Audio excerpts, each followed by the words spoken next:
autour d'une idée qui est la musique. Et donc on s'est posé la question de savoir comment la musique pouvait vivre à la manière du Futuroscope. Donc en y ajoutant des effets, en y ajoutant du spectacle vivant, en y ajoutant des images, bien sûr, on est au Futuroscope. Donc d'abord on a repensé une attraction qui existe depuis quelques années qui s'appelle Danse avec les robots, que nous avions à l'époque imaginé avec Kamel Ouali. Cette fois-ci on est allé chercher Martha Solveig, parce qu'on voulait ramener ces robots vers l'univers de la danse, vers l'univers du dance floor, du clubbing. Et donc avec Madonna, musique de Beyoncé, de Daft Punk, nous avons avec Martin Solveig et son équipe repensé cette attraction autour de cette idée d'une boîte de nuit que l'on visite de jour avec les enfants, puisque c'est la première robot party pour toute la famille.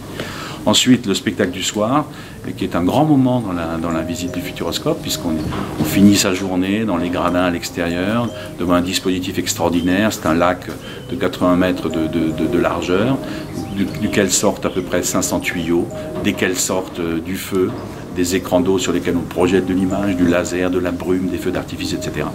Et donc ce dispositif, que nous avons d'ailleurs redopé, accueille une histoire qui s'appelle Lady O, dont la musique est de Bruno Coulet, l'homme des choristes, et qui est raconté et chanté par Nolwenn Leroy. Et ça existe depuis le mois de février. Puis on aura un rendez-vous enfin avec les Beatles bientôt, au mois d'avril, avec le musée de Liverpool, qui a fait une animation 3D sur les musiques des Beatles, et nous on a fait une animation 4D, en rajoutant donc à cette projection en 3D des tas d'effets de salle qui sont complètement dans cet univers un peu psychédélique des Beatles, du Sgt. Pepper. C'est autour de ça que ce film a été imaginé à Liverpool. Mais il n'y a pas que ça, puisqu'en dehors de la musique, il y a bien sûr dans les grandes images un rendez-vous en Afrique avec une vétérinaire qui soigne des éléphants ou des orang-outans pour les réintroduire ensuite dans la jungle, donc c'est très tendre. Une balade en Tahiti avec Kelly Slater, le beau champion du monde de surf, qui nous raconte ce que sont ces vagues géantes de la Polynésie, elles-mêmes menacées d'ailleurs, et surtout qui nous donne de la sensation puisqu'on le suit dans la glisse. Et puis dans la science-fiction, l'attaque des drones, qui est un cinéma dynamique qui nous emmène dans le futur un peu déprimant, à travers donc cet univers un peu trash de la science-fiction. Puis j'ai terminé avec une dernière nouveauté, qui va être un bar d'altitude. L'idée assez simple, c'est d'accrocher un bar au bout d'une montgolfière qui nous emmène à 35 mètres d'auteur. Et on boit ce verre en plein air puisqu'on est harnaché, et ça nous permet d'avoir un joli point de vue sur le parc. Voilà, 5-6 nouveautés pour cette saison 2013. On est fidèle à ce rythme de renouvellement de 20% de notre contenu chaque année.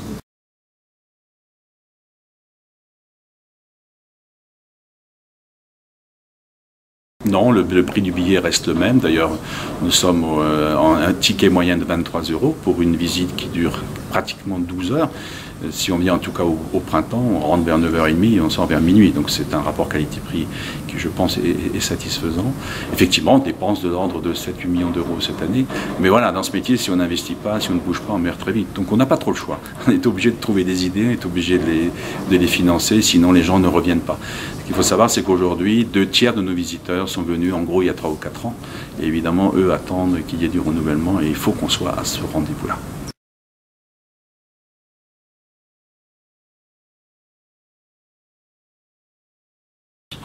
Ça, c'est un grand principe de pouvoir à la fois donner quelque chose aux enfants, aux parents. C'est quand même la plupart du temps une visite en famille. Et si on y vient, c'est pour ressouder le lien de la famille l'espace d'une journée ou l'espace d'un week-end. Et donc il faut qu'il y en ait pour tout le monde. Alors quelquefois c'est un peu plus dans la sensation et les ados ça leur plaira un peu plus. Quelquefois c'est un peu plus dans la contemplation et ça plaira peut-être un petit peu plus à grand-papa ou grand-maman. Mais dans la plupart des cas, ça doit plaire à tout le monde et on fait en sorte que ça plaise à tout le monde.